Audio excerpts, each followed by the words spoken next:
Hello, everybody, and welcome to this wonderful session of the TIES webinar series. I'm very excited about tonight. If you have not heard Stephanie Keep present in the past, in person or online, I think you're in for a real treat. I had the pleasure of meeting her at Think Evolution 7 at the University of California, Berkeley, back in 2015, back when TIES got started.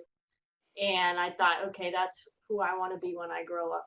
Oh, I think I'm older than you, Stephanie. Before I begin, we have some web links there towards the bottom there, a web link to the most wonderful organization, the National Center for Science Education, also Stephanie's blog, um, also the Teacher Institute for Evolutionary Science, which is the organization that is putting on these free webinars for teachers and for the science-loving public. And brand new, we have Ties merchandise. You could buy t-shirts and other things down at that web link. And I'll put that web link back up later. But now, much more importantly, I'd like to introduce you all to the wonderful Stephanie Keep. She's the editor of reports of the National Center for Science Education. Keep was trained as a paleobiologist at Wellesley College and Harvard University, where, get ready for this, she served as a faculty assistant to Stephen Jay Gould.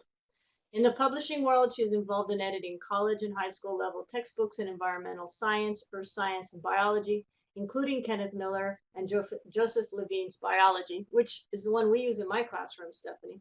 And in the education world, she recently worked on science curriculum and assessment initiatives in the Massachusetts Department of Elementary and Secondary Education. I'm going to take a backstage role here and let Stephanie take over. I'm very excited. Welcome, Stephanie. Thank you so much for joining us. Thank you so much for having me. This is super exciting. Thank you to everyone. I know there's some students on, which is so great. But thank you for coming to hang out and talk evolution education with me. I'm one of those people, you probably got a little bit of an idea of it. I wear a lot of hats and I do a lot of different things, which is awesome. And I wouldn't have it any other way. But it makes me dread being asked, like, hey, so what do you do? Because there's no short answer.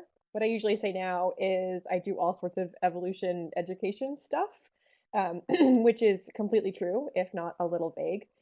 This webinar is one of those bits of stuff, and I'm really happy to be here doing it. Thank And you so now, much. yeah, thank you. So I'm gonna swap over. Let's try this whole screen sharing thing. First of all, because I get distracted looking at my own face, and But I put the poll up for oh, the you. poll. Yes.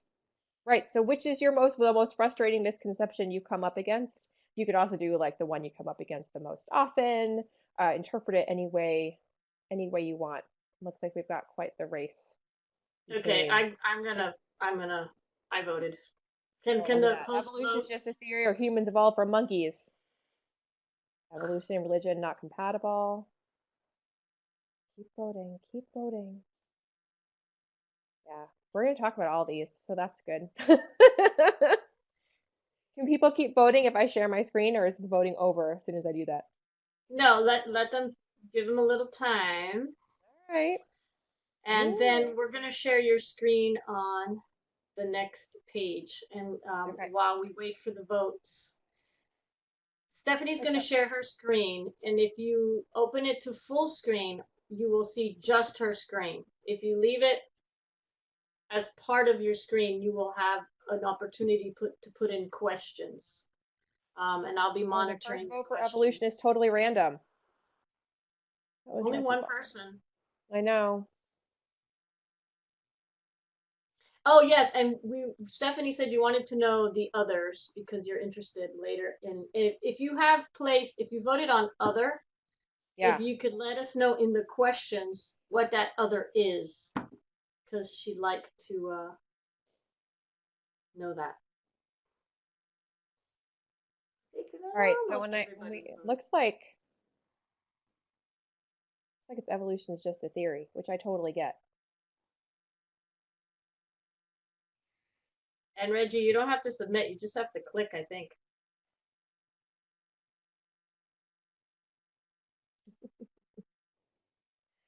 All right. Well, if you didn't have a chance to vote, you can sound off in the comments. But Yeah. it looks to me like we've got evolution is just a theory and humans evolved from monkeys. as the winners or losers. I'm not quite sure how we want to interpret it. I'd say losers. So I'm going to go ahead and move us to the next screen here. All right. And Steph, this is where you're going to share. Go ahead. You can see there, you could share your screen. Got it. And as you can see, everybody, your questions for Stephanie can go on the right-hand side, or you can open her screen to full screen. And then you don't see the other people's questions. So that is up to you. All right. So is everyone seeing the title? Are we there? Did I do it? I think you got it. Why is it Woo, so woo. hard? So exciting. Why is this so hard? So just here quickly, there's my email and my Twitter. And like I say, come for the science, stay for or ignore the feminism and the politics. My Twittering is a bit of a mixed bag. But I'd love to connect with anyone. You can always find me there, send me questions, use skywriting, homing pigeons, whatever. So since I don't want to do a typical biography introduction to introduce myself, and plus Bertha took care of that for me, which thank you, I'm You're going to welcome. instead tell a story that involves poop. I'm not a classroom teacher myself. I'm more classroom adjacent, and I pretend to be one all the time. But I'm not a teacher myself. But I know from my teacher friends and colleagues that poop is a great way to get people's attention, so I'm going to try it out. There was a small science center. You can see it here in my hometown in Connecticut. And they had a live animal center populated with rescued pets like cougars and rattlesnakes that had been confiscated by Connecticut Fish and Wildlife. And I worked there in high school as soon as I was old enough to because I loved animals. And at first, my job was pretty much exclusively cleaning up poop because that's what needed to be done. But I eventually got to give live animal demonstrations to the public and prepare the feedings in addition to the scooping the poop, and I loved it. Here I am. That's with Rosie, the boa constrictor. Ooh. And I loved everything about it. I got to talk to people with, like you see here, snakes around my neck. I was attacked by prairie dogs all the time. They like to smell with their mouths, I learned is very strange. And I loved chatting with the macaws. And while I was working there, I took a lot of AP science courses, and I loved those too. And I figured that when I went to college, there's my college, that's the science, it's the library at Wellesley College. I figured that I would major in biology and become a zoologist. That's what I knew, and that's what I thought I wanted to do. And I knew that I'd have to shovel a lot of poop, but if I could also hang out with animals and talk to people about why these animals were so great, it seemed like a good exchange. But then in college, I took a course on structure and function taught by a paleontologist. And OM goodness, it was amazing. Everything made so much more sense. It's like I was seeing things in color where before they were shades of gray. I saw connections where there hadn't been any before. It was like that scene in The Matrix where Neo finally sees what's behind it all. Even why and what animals poop made more sense. Everything made more sense. And that's, of course, because my professor was teaching us through the lens of evolution. Evolution is the key. It's Dobzhansky's famous quote that is so boring, and I have my yawning sloth here to acknowledge the fact that this quote is so boring, but it's basically mandatory whenever you're talking about evolution to include it. And it's true. Nothing makes sense unless you have it in the context of evolution. That's what I discovered when I took that course. I kept working in zoos in college, but my presentations got a lot more awesome because I wasn't just talking about what anymore. I could also talk about why and how, and I could draw all those connections. My OM goodness realization is what every student deserves to have, but too many don't. And that's what we're going to talk about tonight. So let's get to it. Pretty much every major scientific organization in America and across the world is on record as firmly asserting the importance and strength of evolutionary theory. Here's AAAS and the National Academies. Evolution is the center of everything. 100%, totally, yes, woohoo, evolution. And of course, scientists agree. The consensus on evolution is incredibly overwhelming. 98% of scientists in a 2015 survey accept evolution, and that percentage actually increases when you limit the respondents to working scientists or scientists that work specifically in biology and in medicine. So there really shouldn't be a problem, right? There is a clear scientific consensus on evolution, and understanding it is obviously of theoretical and practical importance to everyone who is studying science.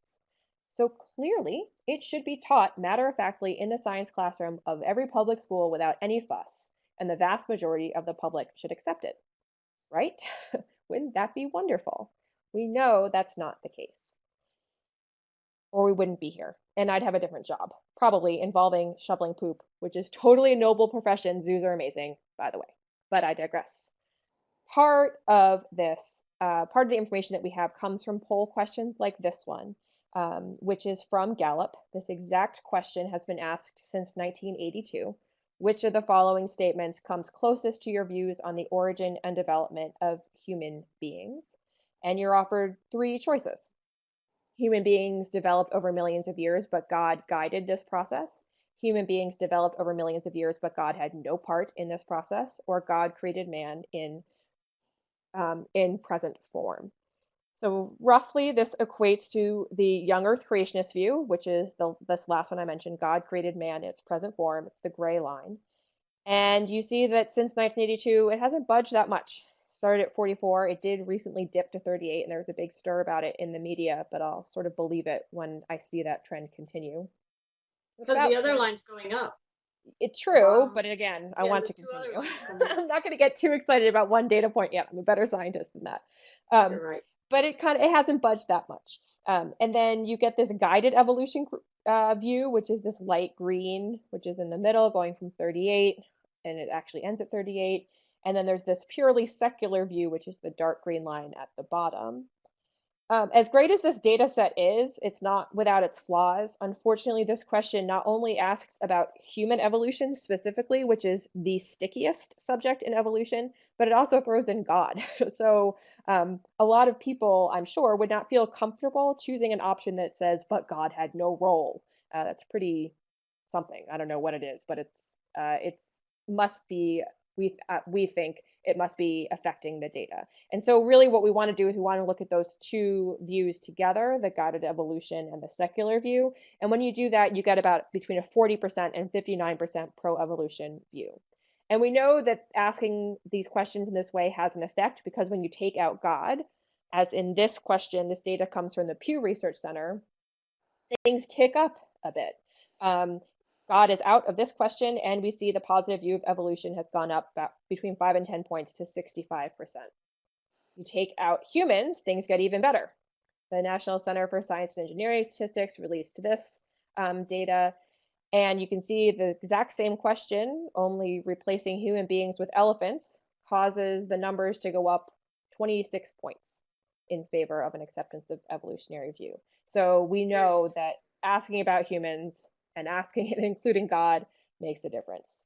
But still, under the best possible conditions, we're only at 75%. And this is that central OM goodness, central organizing idea of biology, and it makes everything make sense. And under the best circumstances, only 75% of Americans are agreeing. Not to mention, we're the United States. We're home to innovators and groundbreaking researchers. We're supposed to be good at this. And yet we see from this data set from 2005, which essentially asked people in all different countries, humans evolved, true or false, that we don't come out very favorably. We're at the bottom. We beat out only Turkey. Why? Why is this happening? If the consensus is so strong and the importance is undeniable, is acceptance of evolution in this country stuck in the muck? So to answer that, we're going to take a little detour through history and we're going to talk about a few B's in our quest to figure out why this is so hard.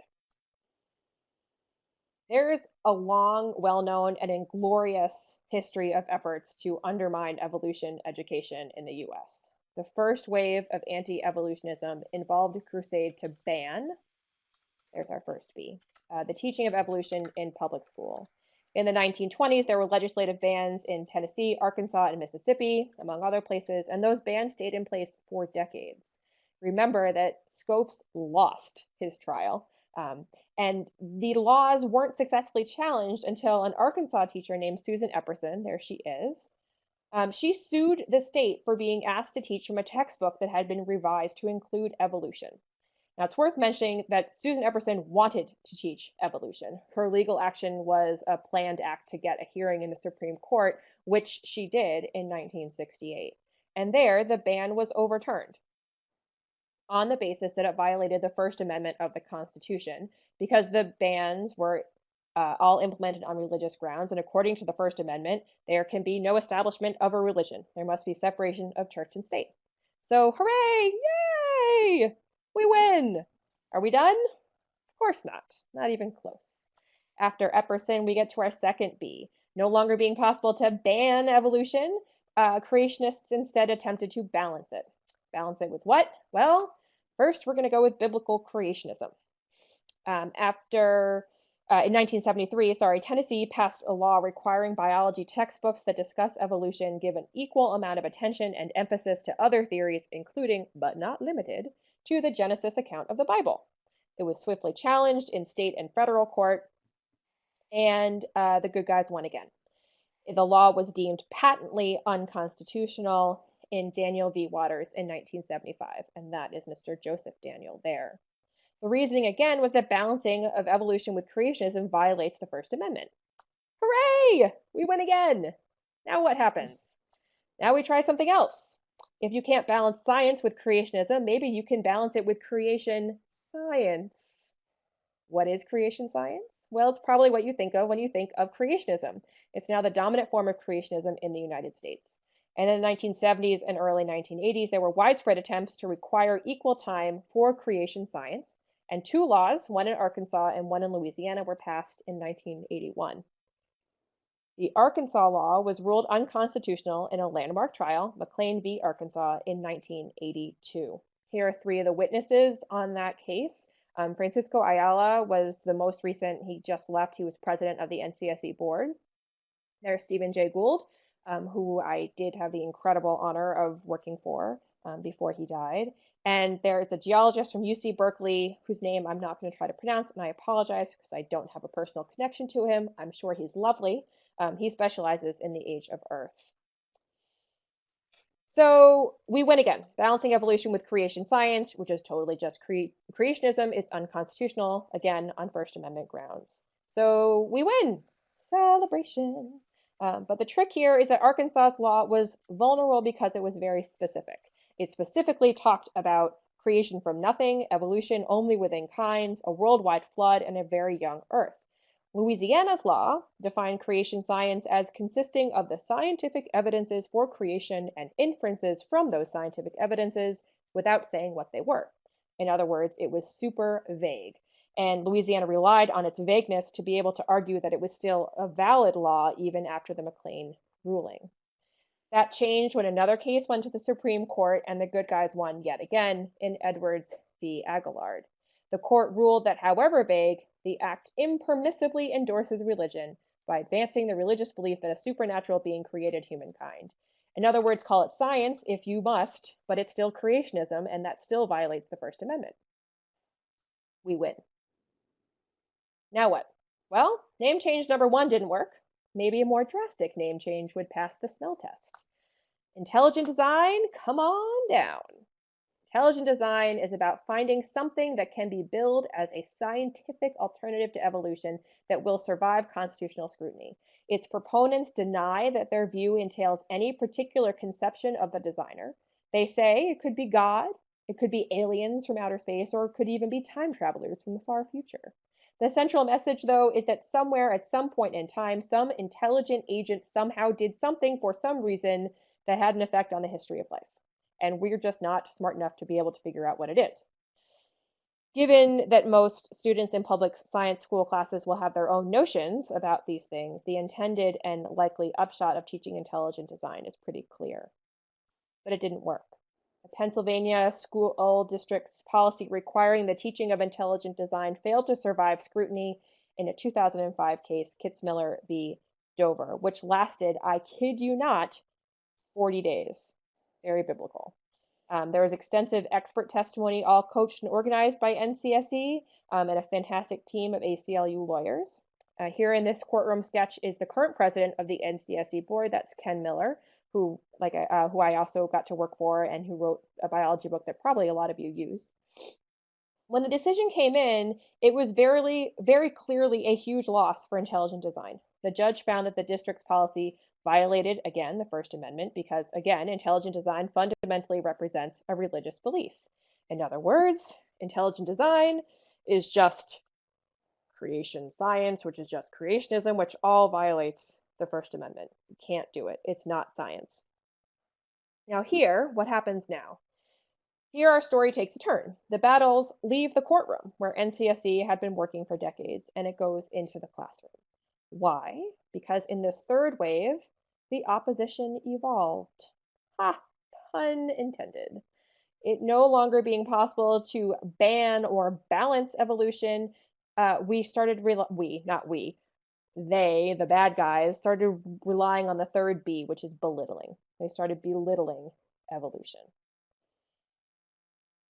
These efforts, which are spearheaded by the Discovery Institute, which is, they call themselves a belief tank, whatever that means, have actually been around since the 1990s, but they didn't get a lot of attention while the courtroom battles were underway. But now it's all the creationists have left. The tactics involve a lot of familiar phrases. Teach the controversy. There are laws that are couched in terms of academic freedom that encourage debate. State standards encourage students to weigh the evidence for and against, or the strengths and the weaknesses of evolution. You'll notice that these phrases here all seem reasonable, and that's by design. Again, pun intended.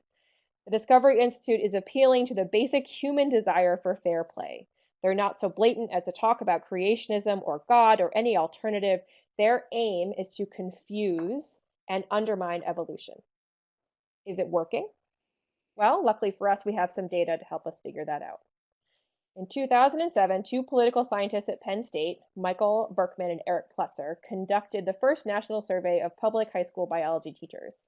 And they found that 2% of these teachers were simply omitting evolution altogether, and that 17%, more than 1 in 6, were omitting human evolution. Now, I actually don't find that second statistic all that surprising. As we all know, human evolution, unfortunately, is not included in most state standards. And again, it's the topic most likely to raise hackles. And 2% might not seem like enough to really worry about, but it is. As the New York Times quipped the previous year, Origin of Species, in many schools, the dog ate that chapter. And I'd like to say that this 2% statistic is the worst news I have, but I would be lying. Berkman and Pletzer also found that 13%, more than 1 in 8, teachers were presenting creationism as a scientifically credible alternative to evolution. They weren't just discussing it as an idea that some people have. They weren't just bringing it up so that they could debunk it. They were saying that creationism or intelligent design or creation science, whatever you want to call it, was good science. These are teachers like this lovely gentleman. His name is John Freshwater. He's a middle school teacher in Ohio who is accused not only of teaching creationism, but also of displaying posters with Bible verses and branding crosses on the arms of his students with a high voltage electric device. Now, there are about 3 million students in high school biology, and this 13% statistic means that about 400,000 of them a year are getting a favorable view of creationism or intelligent design or creation science, whatever you want to call it, from teachers like John Freshwater. It gets worse. When you look at the data a different way, 25% of high school biology teachers spend at least an hour on creationism or intelligent design.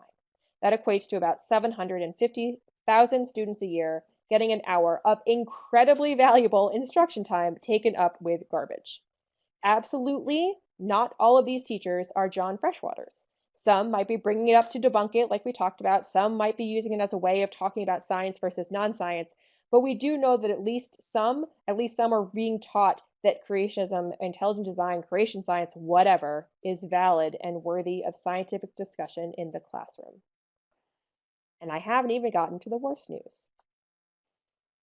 The survey revealed that about 60% of high school biology teachers are purposefully not presenting evolution as the nation's leading scientific and educational organizations would like, as this central, unifying, fruitful principle of biological sciences. They're not teaching it in the way that so inspired me in college. 60%. That means that for every Freshwater, Berkman and Pletzer survey implies that there are perhaps 4 or 5 teachers who just simply aren't teaching evolution well. These teachers are cheating their students out of what could be and should be a transformative experience. These teachers are now the focus of NCSE's work, and I think the focus is focus of TIES' work as well. We call them the cautious, oh, not we, Berkman and Pletzer coined this phrase, but they're the cautious middle. And that's where we should be focusing our efforts to improve evolution acceptance and literacy in the US. These teachers in the cautious middle are not themselves creationists. We have poll data that shows that acceptance of evolution is far higher among high school biology teachers than among the general public. They are not all John Freshwaters. They're not even at all John Freshwaters. A John Freshwater over in that red 13%. These are teachers we can reach, but how? And to know that, we have to try to understand what got them into the cautious middle to begin with. What are the ingredients that make up the cautious middle pie? Well, ingredient number one, pressure from the community. One of the biggest reasons of lack of community support. We know this from polling.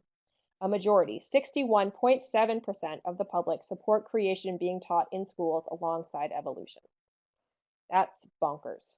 And that, in fact, is impossible to ignore. So is this one. This is a photo an NCSE staffer took at the 2015 NEA meeting. NEA is the National Education Association meeting. If you don't know, the NEA is a union that many public educators are a part of. It's the largest one there is. And here, handing out materials at their annual meeting is Ken Ham's group, Answers in Genesis. Well, that's confusing. Does NEA support Answers in Genesis? The people who put up the Ark Park and the Creation Museum? Does this mean that we teachers are encouraged to include this stuff in our classrooms? They're handing it out at the NEA meeting. The answer, by the way, is no. NEA does not support Answers in Genesis. The group was exploiting a loophole in the regulations that we hope is in the process of closing, but it's still a confusing message. And sometimes teachers get direct messages. According to Berkman and Pletzer, almost 1 in 4 high school biology teachers report feeling direct pressure from administrators or parents not to teach or to downplay evolution. So there's a lack of support and mixed messages playing into this cautious middle pie. But there's another factor, and it's the one the one that I spend most of my time pushing against. There are genuine misunderstandings and a lack of knowledge about evolution, even among teachers. Most teachers did not take courses in evolution in college or receive PD on the topic. For most biology teachers, this is probably not their area of expertise. And this issue is even more apparent in middle and elementary school teachers who might not even hold an undergraduate degree in science at all. So these are the ingredients. Teachers are aware that evolution is controversial. They aren't getting a lot of support for teaching it. They're getting mixed messages about whether they should even be teaching it at all. And many lack the confidence in their own understanding of the topic. Put that all together, and you've got the cautious middle pie. And here's the thing. Evolution is hard. I don't actually mean that its content is hard. I actually think that that evolution is amazingly and beautifully simple, but it's hard to talk about without messing up. And to illustrate this point, I'm going to give you some headlines. Here's one from Nature, a very important journal. Evolution sparks silence of the crickets. Males on 2 Hawaiian islands simultaneously went mute in just a few years to avoid parasite. See the problem? If you don't worry, we're going to talk about it. From the Dallas Morning News, most scientists believe Darwin got it right. Single-celled creatures evolved into complex ones, a process of natural selection and genetic adaptation that over eons turned a primordial swamp into shape-shifting cells, into ape-like primates, into people. Science. Talking about early Earth, these impacts on early Earth, would have a profound influence on any life trying to evolve into more complex, low-temperature organisms. NBC News. Chimps might have more evolved hands than humans. Telegraph, out of England. Humans could evolve webbed feet if sea levels rise, scientist claims. Dr. Matthew Skinner claims humans could evolve to have webbed hands and feet and less body hair so they could move quickly through the water. NBC News again. Mind blown! Is human ancestor discovery the long-sought missing link? There's a misconception on display, or at least one, in every single one of these headlines. Scientists, science writers, and science educators who are not, absolutely not, consciously anti-evolution are messing this up every day. And in so doing, they are sowing seeds of doubt and denial, adding to the confusion. And that makes us all more vulnerable to be preyed upon by people who are consciously anti-evolution. These scientists and science communicators are muddying the waters and driving me absolutely bananas. I have a file on my computer full of headlines like these. But I show you the headlines not to drive you bananas, but to illustrate my point. Evolution can be hard to talk about without stepping into a misconception trap. And that's because these misconceptions about evolution are rooted in some pretty deep psychology. Many evolution misconceptions have their roots in one of three ideas. Essentialism is the idea that organisms have an unchanging essence. Teleology is the idea that everything in nature has a purpose. And intentionality is the idea that behind nature there is an intentional agent at work driving it forward toward perfection. These ideas are with us from birth and they are very difficult to overturn, but that doesn't mean we're not going to try. But before we get into the misconceptions, I want Bertha to pull up the second poll. Do I stop sharing, Bertha? Bertha. Hi, I'm here. I muted my microphone Hi. because I didn't want to interrupt you. I Can just you have can to you say, can, oh do I brother. stop sharing? Can you pull up the second poll? I can pull it up. You don't have to stop sharing. Oh yes, All you do right, have to good. All stop right. sharing. You do have to Oh stop no. sharing. Uh-oh. All right. We're gonna try it. Ooh, that's a sneak peek. Unless people tell me if they can see the poll. Can you guys see the poll? Well, she stopped sharing, All so right, stop sharing. it worked. Yay! And also, I want to see if there is any questions too people want to ask at this before we go into the misconception meat of this. You do have a few questions, yes, which I've been marking so I can go back and. Okay. So my second poll question, which misconception are you now worried that you maybe possibly are accidentally reinforcing? And right now it's like a tie across everything. I'm not gonna click any of those. No? No. I have students in here. They could tell me if I made any of these mistakes. There you go. Rudy, Michelle, Nicole, Carson, Aaliyah.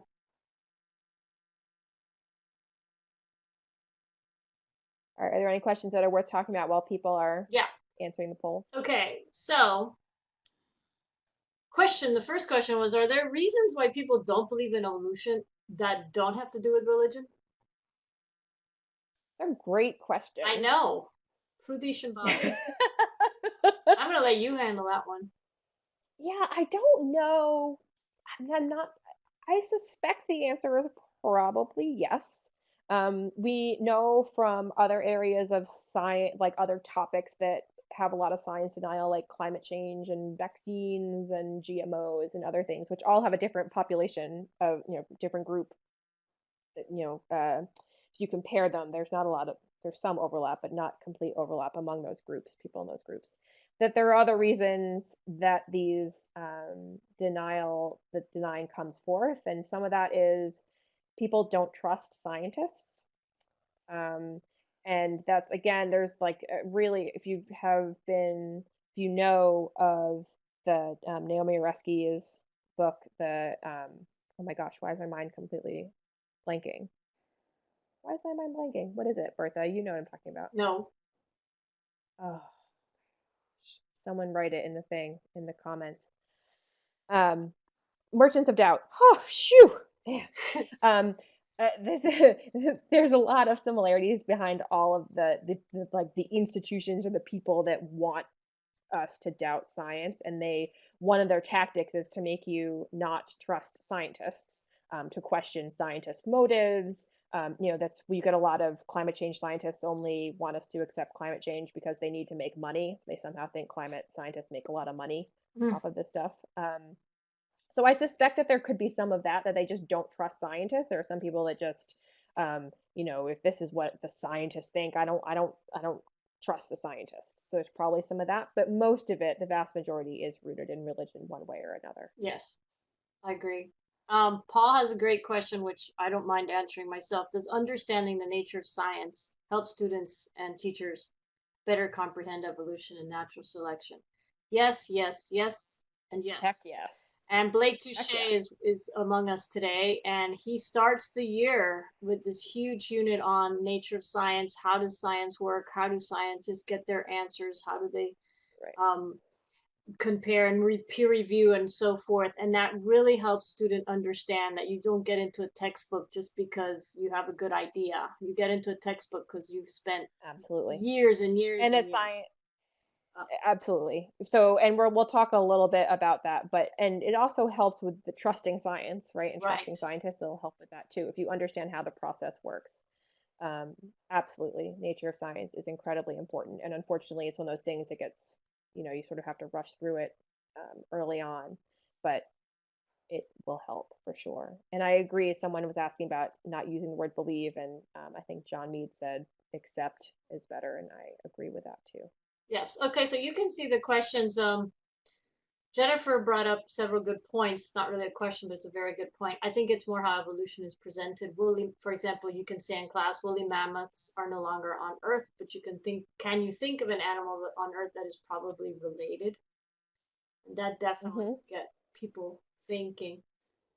Paul points out that there's a big difference between the origin of species and the origin of life, which is, Oh God, yes. and We will talk about that. I do that. I do that in my classroom a lot. So Aaliyah wants to know, is it more common for southern states to present creationism as acceptable? In general, yes, but but it's not exclusively a southern state issue at Yeah. all. There are plenty of places right here in, Massachusetts where this happens all the time. And I think that people are all the time shocked to hear this is still a problem. And then once you say, yeah, it's still a problem, they're like, okay, but not here. It's like, Mm-hmm. no, probably, Mm-hmm. probably there, wherever there is.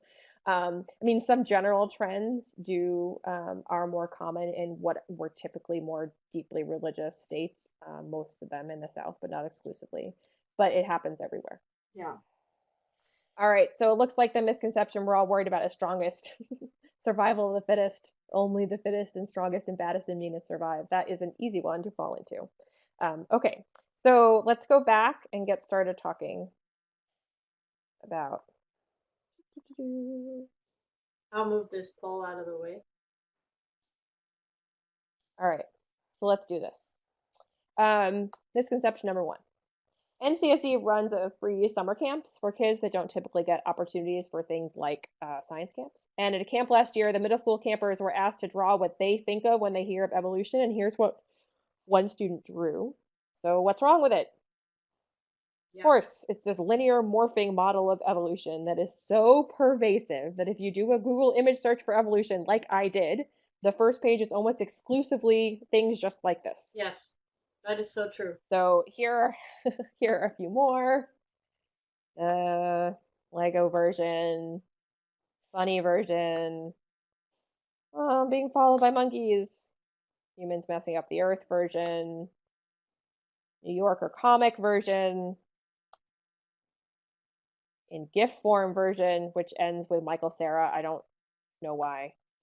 Um, so this happens all the time, right? This model is is giving us the idea that evolution is linear, but evolution is not linear. Evolution is branching. Primordial cells didn't turn into shape-shifting cells, which then turned into primates, which then turned into people. We did not evolve from chimpanzees. um, we share a common ancestor with chimpanzees. I know you all know that, but we're just going to keep saying it. But because we're humans, dating back to ancient Greece, we tend to put ourselves on the top rung of the evolution ladder. And because we're also super vain, we tend to see ourselves as the culmination of evolution, the awesomest and the bestest form of all life, because it is very tempting to think of evolution as being progressive and it ends with us and we are the best. But evolution's not progressive. We are not more evolved or better than a chimpanzee. A chimpanzee cannot have a more evolved hand than a human. Um, Darwin himself wrote in his 1837 notebook, "It is absurd to talk of one animal being higher than another." The problem is one of perspective. Like I said, we are humans, so we think that humans are terrific. We prize our opposable thumbs and our huge brains over all other things because we have them. But if you shift your view to that of an octopus, seen here showing off jaw-dropping camouflage, or a sea cucumber, oh, things change. Sea cucumbers, I say, oh yes. If you don't know what a sea cucumber is, it looks like a really colorful bag of squishiness. When they feed, they burrow into the ocean bottom and fan-like appendages come out and they filter water. But when they're out and about, they get picked on by fish looking for a tasty treat. But don't underestimate the sea cucumber. When approached by a predator, many species spew their guts out of their mouth or their butt, and then they move away. You see a sea cucumber here in this bottom image, those little white stringy things, that's its guts. And then they just grow new guts. That is bonkers. This sea cucumber here, adding insult to injury, its guts are poisonous, and when the little fish tries to eat the guts, it dies. That is completely amazing. I wish Incidentally, I could there do is a that. slew. Seriously, it would be. I wish I could have the camouflage, like everything, right? There is a slew of sea cucumber gut spewing videos on YouTube. If you're interested, they are highly entertaining. You can show them to your students and ask them, is it better to be able to do this or to be able to play Nintendo with your opposable thumbs? There is no yardstick for evolution. There just isn't.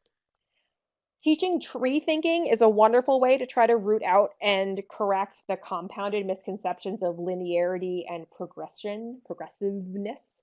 When you learn to analyze evolutionary trees, you learn that nodes represent common ancestors and that the twigs are different species or groups of species. Time runs from root to tip, and tracing backwards from a branch tip gives you a lineage. In the sample tree at the top, we have A, B, C, and D, which can all be traced back eventually to a common ancestor.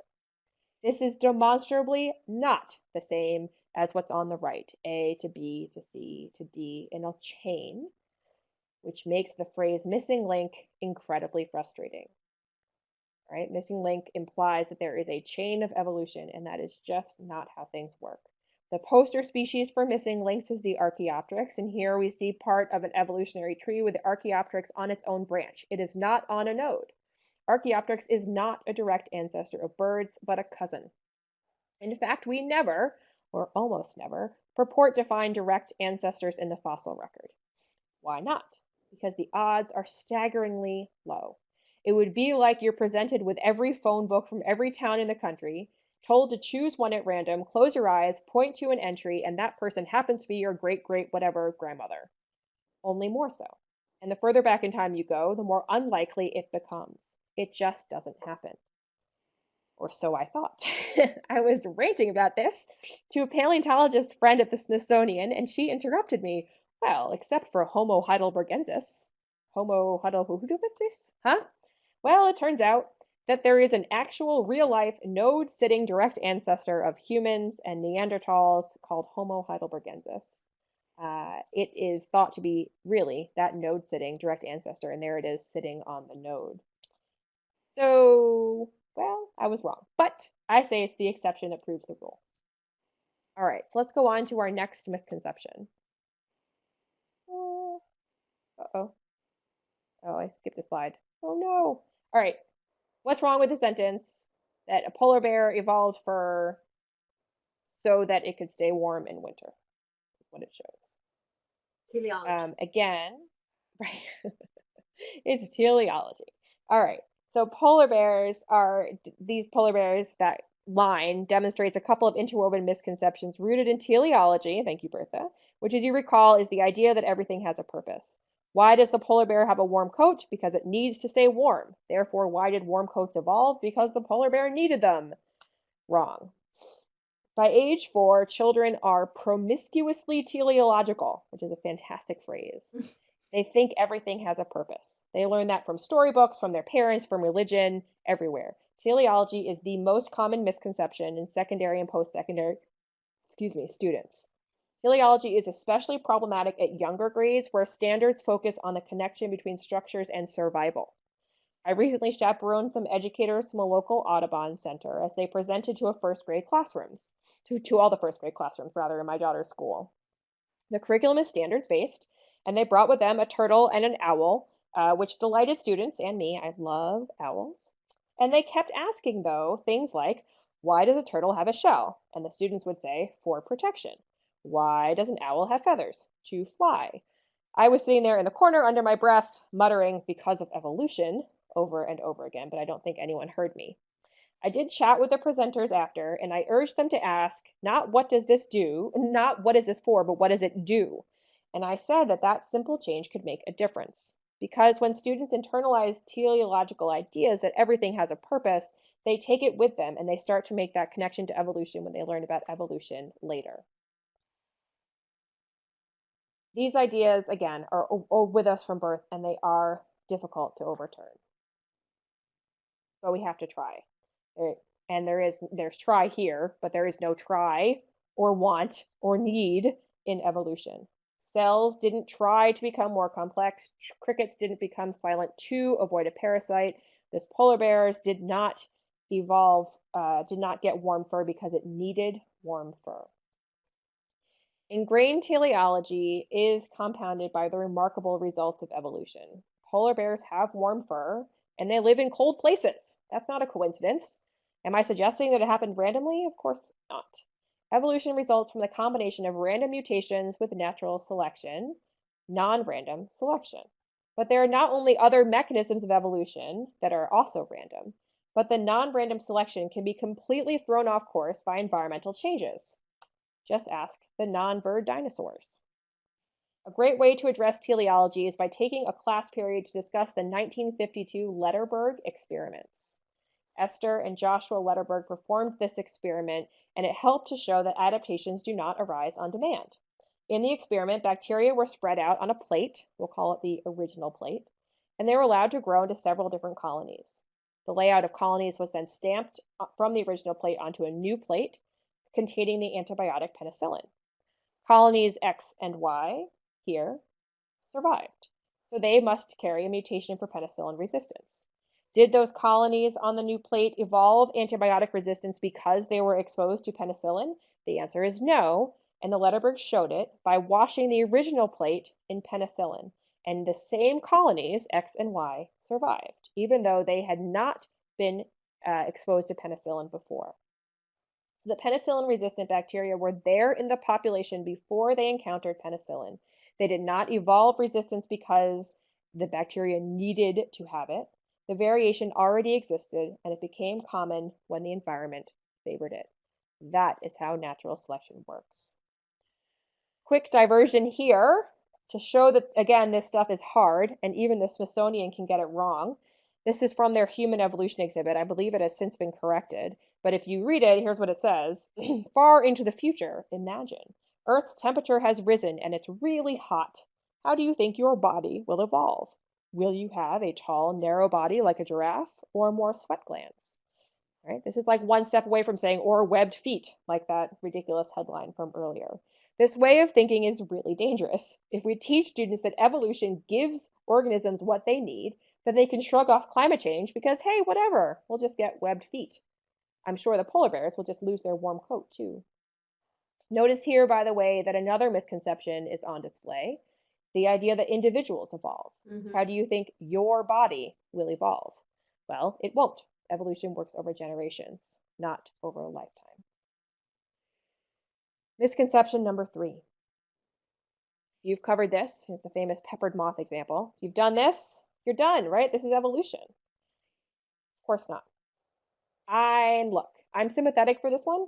If I was on a desert island and could have only one mechanism of evolution for company, I would pick natural selection. But unfortunately, NGSS saw fit to not even mention the others, which is a big problem because that reinforces the idea that natural selection and evolution are the same thing. If that were true, though, then everything should make sense in light of natural selection. But it doesn't. Some things just are. They are what Stephen Jay Gould called spandrels. A spandrel is a real thing. It's what happens in architecture when two or more arches come together to support a structure. But spandrels themselves don't have a function. They are just the result of something else that does. So let's look at some more examples. Here's Michael Phelps. See his belly button? And to be fair, you actually can't because it's under all of his gold medals, but I feel confident it is there. What would you say if I asked the question, what does Michael Phelps's belly button do? Nothing. It does nothing. It's what's left over from the umbilical connection in utero. And to be an adaptation, three qualifications must be met. The thing, be it structure, behavior, whatever, has to be heritable, passed from parent to offspring. It has to have a function, and that function must be the consequences of selection for that function. And if that's a little unclear, I hope it will become clear in a minute. So belly button, is it heritable? Sure. Is it functional? Nope. So it's not an adaptation. It's a spandrel. The genetic code, the universal genetic code, which is one of the strongest pieces of evidence for evolution, is another example of something that does not result from natural selection. It is heritable and it has function, but the specifics that these three letters AGU are for serine and AGG are for arginine, all that, that is chance. So the actual specifics of the genetic code, that is a spandrel. Blood's red color. Is it heritable? Sure. But its redness is not an adaptation. It's a byproduct of its chemistry. So the redness of blood, spandrel. 5 fingers. Tetrapods. So many tetrapods. 5 fingers. Is that heritable? Yes. Is it functional? Sure. But is it selected for that function? No. Research tells us that the fact that it was 5, that's just kind of by chance. You can see from this diagram there were plenty of other numbers of digits in the past. 5 is the one that ended up in our common ancestor of tetrapods, and so that's the one we all got. But is 5 inherently better than 6? Was 5 selected for because it was better? Not as far as we know. So the 5 fingers is another spandrel. How about this one? It's a good one. Why do birds have feathers? So they can fly. All right, let's think about that for a second. Feathers on the forearms of birds. Is that heritable? Yes. Is it functional? Absolutely. But was it selected for the function of flight? No. And we know that because we have feathers on all kinds of dinosaurs that did not fly. So the theory, the going theory, is that feathers were initially for insulation and or display. So they could not exist because of flight. Birds don't have feathers so that they could fly. I encourage you to give your students this kind of a checklist, the checklist for what's an adaptation, and challenge them with it throughout the year. And if your students ask that flawed, what's it for question, you can push back and say, how do you know it is for anything? All right, how are we doing on time? Not great. We're going to keep going. We're going to blast through 2 more because they're important. Well, actually, first I'm going to go through a list of other ones. There are a lot of more evolution misconceptions that we're not going to specifically talk about. Individuals evolve, the fittest, this one that came up in the poll, means the strongest, the fastest, and the bestest. Totally doesn't. Missing links drive me bonkers. Evolution can stop for some reason. And John Mead, you keep doing this to me, posting things asking, are humans still evolving? Yes. Next question. Evolution doesn't stop. Well, I guess unless you go extinct. We've never seen evolution happening. Of course we have. Ask the grants. Evolution is a theory about the origin of life. Someone brought that up in the comments. It absolutely is not.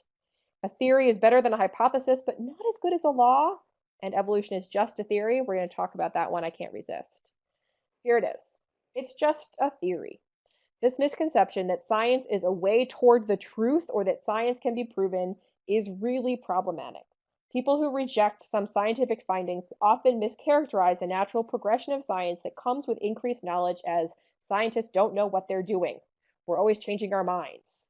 There will always be new problems to solve. But if we reject science, we throw away one of our most powerful tools. And I'm going to indulge me. We're going to play this clip. Here's poor Ross from Friends getting caught in this trap. Ross, you'll recall, was a paleontologist.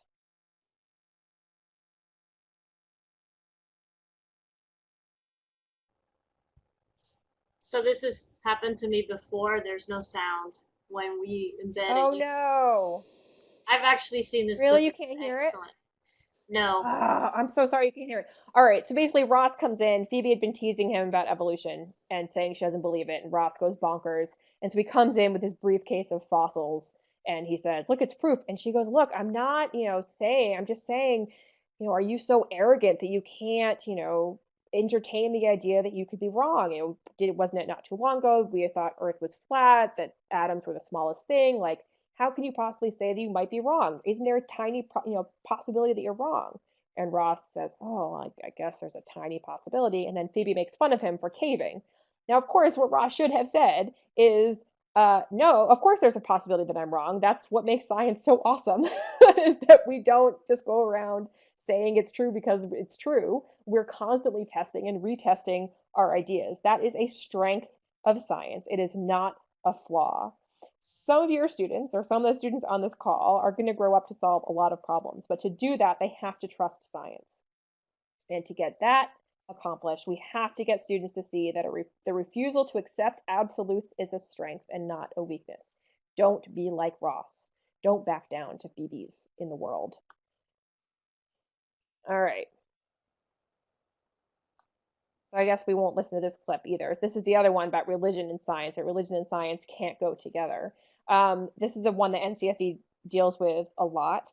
This idea that you can't accept evolution and be religious is just wrong. Of course you can. And as evidence, I turn to Ken Miller again. He's current president of NCSE board, like I said, and he is a Catholic.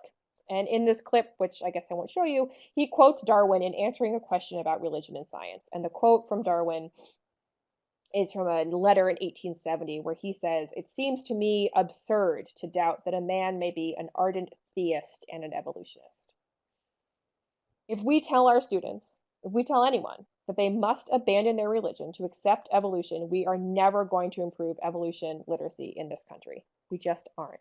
We have to make sure people understand the truth, which is that the world's major religions accept evolution. They have no problem with evolution. And NCSE has a section on its web page that's devoted to letters of support of evolution from all kinds of religious figures all across the country. If you're interested in that, I'm happy to connect you with it. All right. So how do we make a dent? What's the best way to root out these misconceptions? NCSE and other organizations, we're working on the community support. Claire Adrian Tucci is on the phone. She heads up some of the booster club programs that we're doing, where we're trying to gather. That's the goal, is to raise community support in the communities. It's great. It's getting late, you can tell. We're trying to increase support for science education, specifically around evolution and climate change in the community. And we're also going to work on clarifying mixed messages by rooting out and correcting these flawed arguments, and using legal challenges where we have to. But getting at misconceptions is a problem we need teachers for. As teachers, you are on the front lines of this battle. Apologies for the pressure. In the classroom, you must listen for these misconceptions. Do not ignore them, however tempting, however short on time you are. And you have to ask follow-up questions. And to talk a little bit more about that, I want to tell you about one piece of my background. Was I used to work on the standardized science tests in Massachusetts. And I would read student answers. We have essay questions on our exam. And we'd ask a question like, what happened to the peppered moths? And we'd get answers along the lines of, the trees turned dark, so the moths turned dark, or dark color evolved because of pollution. And it would drive me bonkers because I didn't know if these students were just using sloppy language or if they really didn't understand how evolution works. But you get to ask the follow-ups, and you can do what I learned to do, which is also to ask better questions. So, where I used to ask a question like that, what happened to the peppered moths, I might now ask a question like, let's see, give them this graph and say, students, use the data in the graph to explain using evidence why it is wrong to say that only white moths survive today, or something like, why is the phrase survival of the fittest indicative of a misconception? That's the kind of question that I would ask. Make the students address this misconception head on. Now, if you teach small children or know small children, you might consider getting your hands on these books. Grandmother Fish is written for preschoolers and it's amazing. I'm super excited because its author, Jonathan Tweet, is doing a webinar in a couple weeks, Bertha. June 26th. All right, in about a month or a month and a half. He's fantastic, and this book is remarkable. For anyone who says that you can't teach evolution to, whatever, however old a child you want to say is wrong, because Jonathan Tweet has figured out a way of teaching some really complex evolutionary ideas to preschoolers, and it's fantastic. It's a great book. This other one here is written by the my researchers at the Child Cognition Lab in Boston University who study how children learn about evolution. And if you're interested in getting a free copy of that book, and there's a lesson plan and there's assessment material related to it, let me know and I'll get you that information. It's for a K-5 type of classroom.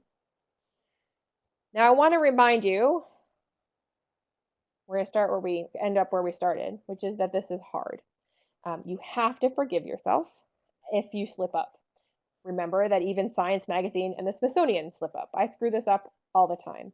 And you cannot be afraid to ask for backup. NCSE is here for you, and TIES is here for you, and there are a lot of great resources out there, a few of which I have listed here. NCSE Teach is our teacher facing program at NCSE. Bite Size is an organization, it's actually a grant funded organization that I am a co-founder of, and we are developing lesson plans that are freely available to teachers that are misconception based, and evolution is one of our first topics. If you are a high school teacher and want to pilot these and get Amazon gift cards in return, let me know. I would be delighted to direct you to our materials. Nova has a fantastic evolution lab. Again, I worked on it, so it's great. I do that. I do that in My class. own horn, I toot. Stephanie, let me But tell you, I do that in class. I could leave the room, get coffee. Shoot, I could leave the room and go to the drive-thru at McDonald's, and the kids would not notice I was gone. That is yeah, the best thing. it's really fantastic, and there's a worksheets and things that go along with it. They also I did a webinar with them around its launch, everything you need to teach evolution. I wrote a bunch of blog posts just all about misconceptions. If you haven't gotten enough tonight, Understanding Evolution is the UCMP site where Bertha and I met at that Think Evolution conference. UCMP is the University of California Museum of Paleontology. They have an incredible site, which hopefully you all already know about, Understanding Evolution. HHMI Biointeractive has a ton of wonderful resources. Yes, they're And amazing. yep, and the Smithsonian has a fantastic. I glanced over the fact that high school standards generally don't include human evolution. So the Smithsonian's actually come up with units for AP biology, but they're now adapting them for more standard biology courses. But it's teaching evolution using human examples, which is phenomenal. And then the shape of life is something else that I worked on recently, and it's we have a lesson on the whole origin of life, piecing that apart, origin of life versus evolution stuff. We get into that in there. So there's a lot of great resources out there. I am more than happy to connect you to any and all of them. That's fantastic, Stephanie. Would you mind typing? Oh, you got your question The slide there. That's URLs out? very cute. Type into Yeah. the questions. Type in your email maybe, or the way people can connect with you. Yes, I will. It's on, and I'll go back to the front page. Yeah, I I'll go can back to take the you front page back to and that found it. front Yeah, it's page. just skeep@ncsc.com. Oh, yeah, that's so Um, keep at ncsE.com. Is it that's com? me. Yes. So just to end, to tie this all up in a neat little tidy bow before we answer questions, we started off this called Why is this so hard? Why is it so hard? Because for decades, evolution has been the target of bans, balancing acts, and belittlement. Because there isn't enough community support or professional development support for educators. But we can move the needle, and we have to, because every student deserves to engage with the evidence and to see the natural world through the incredible lens of evolution. And that is my cheesy ending line. So thank you all so much. I'll go to I can pull up I'm going to stop sharing.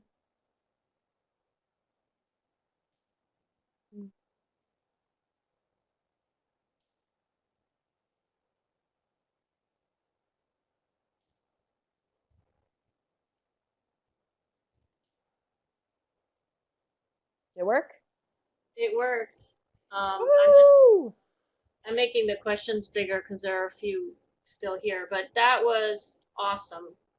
That was awesome, and I recall Thank now how much I you. learned from you back at Think Evolution 7 when I was there.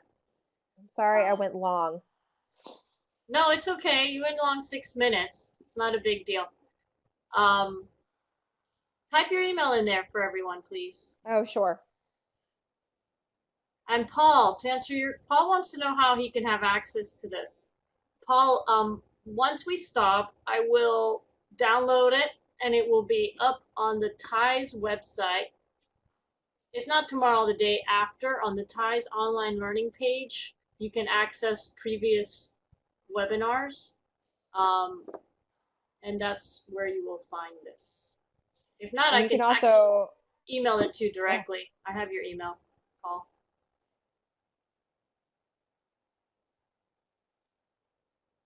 Paul, you were going to say something? I mean, Stephanie? Oh, no, I was just gonna say I think what you said, like, they can have my presentation too. Um, and I'm happy to Oh, do that that. would be even, that's fantastic. So I moved Sure. everybody back to this front screen here, where you have links to the National Center for Science Education, Stephanie's blog, also the Teacher Institute for Evolutionary Science. We do try to focus on the middle school science teachers. We think NCSC, HHMI, they do such a great job with the high school teachers.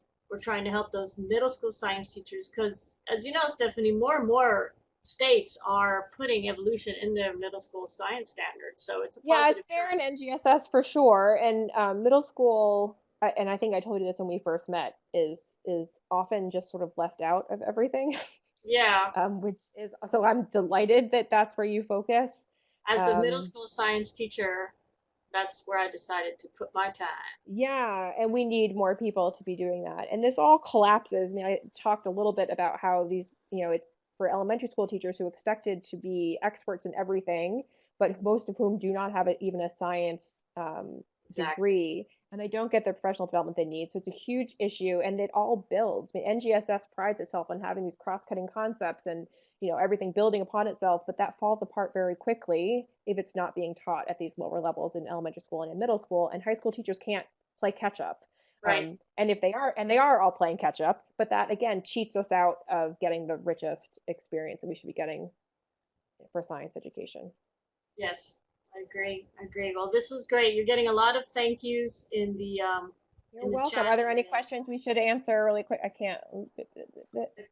The questions were here. Let's see. You left off. We left off around here. Most common misconception we already addressed. Yeah. If The most evolution, common misconception evolution. Oh man, I don't know. yeah, I think it really So many of them depends. get really interwoven, so I actually find it really hard to pick apart. I've written several times. I try to do things like the top five or the top 10, and I always end up writing about like 15 because they're all very, and this happened even in this one, right, where they become interwoven. The idea that evolution is linear and the idea that evolution is progressive, or, they go together. The idea that individuals evolve and what was the one that I came up with? Oh, and that evolution gives you what you need. So they get all mixed in together. Yes. Um, Why and don't you tell them so about the thing this summer, though? Do you still have space that for the? I that's an excellent question that I really we are doing it. So Francisco Ayala, whose picture you saw, he was the former board director. He's just endowed us with money to do a professional development series around evolution. So we're doing it this summer at Georgia Southern University with Amanda Glaze, who have you she been on here yet, Bertha? No, no, must Oh my get her. gosh, she's amazing. Amanda Glaze, look up The Pot Stirrer. She did a fantastic, she was the subject of a great science video that NPR Science Friday did. Okay. But so we're accepting applications for teachers to come to that. I will find out right away, or maybe John, if you're still on the line, John Mead, do you know when that deadline was? I should know it, and I don't have it off the top of my head. But if there is still if the applications are still open, then yes, I hope everyone will apply, and I'll give Bertha the link so she can send it out to everybody. June 1st or Aha, 15th. June So 1st or 15th. All right, so everyone should apply. So I'll make sure we get that link out to you. wonderful. You guys, you could email me for that link. I could give you my email. I should do that. And it is B Vasquez, but be careful Is the because conference everybody's. open to college professors? Yes, it's open to everyone, I want to say. But actually, as I was saying, it's definitely open to K-12. And so I don't know about college professors, but certainly write to us. We're pretty flexible. It's not a very, we want to make it the best experience possible, and we're sort of adapting. It's my puns again as we go. So I'm definitely not going to say no, it is not open to college professors.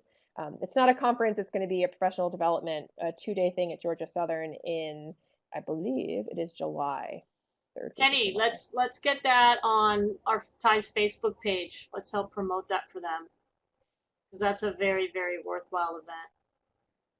So Kenny said will do. Excellent. And if I could just end with this, guys, Ties has now presented workshops in 34 states with 2 more states on the calendar. We want to make it to the 50. We have Go nine. Ty. We have How do you not have 90. Connecticut yet? I know. It's Bonnie Nieves Or is there. Vermont? She's I feel like I could just take care of those two for you. Maybe I'll have to please do that. do. We offer $250 for each presentation to our Oh, I'd do presenters. it for free. Oh, Claire in the comments has given the link to the application, which is it's a Survey Monkey for the NCSC opportunity Excellent. teaching. You know, Patty, that's close by. You should take that on. Patty Howell is in Georgia, I know. So There you go. anyway, we went over, but I think it was well worth it. That was fantastic, Steph. I knew it was going to be fantastic.